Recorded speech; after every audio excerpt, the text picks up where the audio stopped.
पूर्वांचल का बाहुबली और mafia don Mukhtar Ansari की मौत पर राजनीति शुरू हो गई है। कोई जहर देकर मारने का आरोप लगा रहा है तो कोई नॉर्मल मौत बता रहा है। कुछ लोग सोशल मीडिया पर उसके पारिवारिक पृष्ठभूमि के बारे में अलग अलग बातें कर रहे हैं। तो लोकमत हिंदी ने भी ये सोचा कि क्यों ना अपने दर्शकों को उसके पारिवारिक पृष्ठभूमि के बारे में जानकारी दी जाए।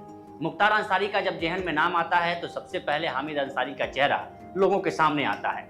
हामिद अंसारी देश के सबसे ज्यादा दिनों तक उपराष्ट्रपति रहने वाली शख्सियत हैं। मुख्तार अंसारी रिश्तेदारी में उनका भतीजा लगता था। मुख्तार के 2 बेटे हैं। खुद मुख्तार 3 भाइयों में सबसे छोटा है।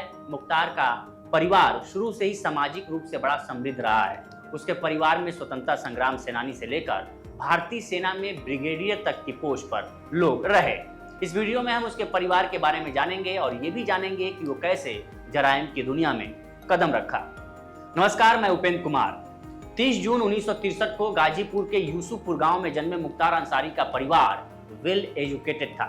उसने भी गाजीपुर के राजकीय सिटी इंटर कॉलेज और पीजी कॉलेज से पढ़ाई शुरू की। लंबी चौड़ी कद काठी वाले मुख्तार अंसारी को शुरू में क्रिकेट खेलने का बहुत शौक था।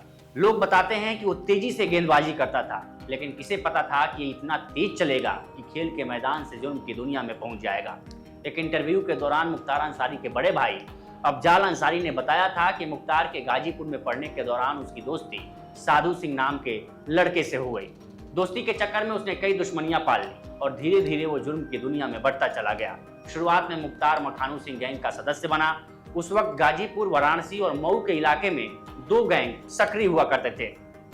एक मखानू सिंह गैंग जिसका सदस्य मुख्तार अंसारी था और दूसरा साहिब सिंह गैंग जिसका सदस्य ब्रिजेश सिंह था। दोनों के अलग अलग गैंग होने की वजह से दुश्मनी भी बढ़ती गई। मुख्तार का पहली बार साल 1988 में सच्चिदानंद राय की हत्या में नाम शामिल हुआ। हालांकि सबूत के अभाव में वो छूट गया, लेकिन इसके बाद उसका नाम इलाके में चर्चित नाम बन गया। फिर जमीन के कारोबार और ठेकेदारी को लेकर ब्रिजेश सिंह और मुख्तार के बीच अदावतें शुरू हो गई। मुख्तार ने 1995 में बनारस हिंदू यूनिवर्सिटी से राजनीति शुरू की और साल 1996 में पहली बार बीएसपी के टिकट पर चुनाव जीता। फिर 2002, 2007, 2012 और 2017 में चुनाव जीता। इनमें से आखिरी 3 चुनाव मुख्तार ने देश की अलग अलग जेलों में बंद रहते लड़ा था। फिर 2005 के मऊ दंगों में नाम आने के बाद से ही वो जेल में था और जेल में रहते ही गुरुवार 28 मार्च को हार्ट अटैक से उसकी मौत हो गई। तो ये रही मुख्तार अंसारी के उभार और डाउनफॉल की कहानी। अब उसके परिवार के बारे में जान लेते हैं। मुख्तार अंसारी के परिवार की कहानी उसके दादा से शुरू होती है। मुख्तार अंसारी के दादा डॉक्टर मुख्तार अहमद अंसारी स्वतंत्रता संग्राम सेनानी थे। वे 1926 से 1927 में भारतीय राष्ट्रीय कांग्रेस और फिर मुस्लिम लीग के अध्यक्ष भी रहे। कहा जाता है कि डॉक्टर अंसारी महात्मा गांधी के काफी करीबी थे।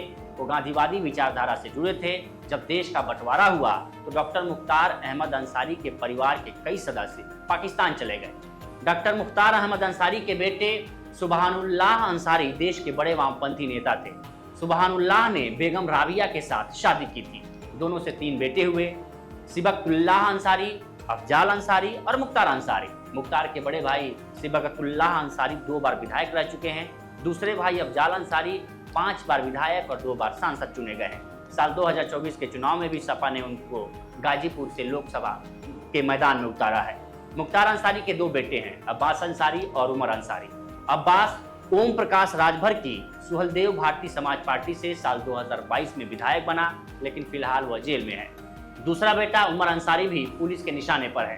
उसके ऊपर हेट स्पीच का मामला चल रहा है। वहीं मुख्तार अंसारी के नाना ब्रिगेडियर उस्मान आर्मी में थे और उन्हें उनकी वीरता के लिए महावीर चक्र से सम्मानित किया गया था। ब्रिगेडियर उस्मान ने साल 1947 की जंग में भारत को नौशेरा में जीत दिलाई थी। वो इस युद्ध में लड़ते हुए शहीद हो गए थे और उनकी शहादत के बाद ही उन्हें महावीर चक्र से सम्मानित किया गया था। तो ये रहा मुख्तार अंसारी के परिवार की पृष्ठभूमि। ये स्टोरी आपको कैसी लगी हमें कमेंट सेक्शन में जरूर बताएं। बाकी देश दुनिया की तमाम खबरों के लिए बने रहिए लोकमत हिंदी के साथ। नमस्कार।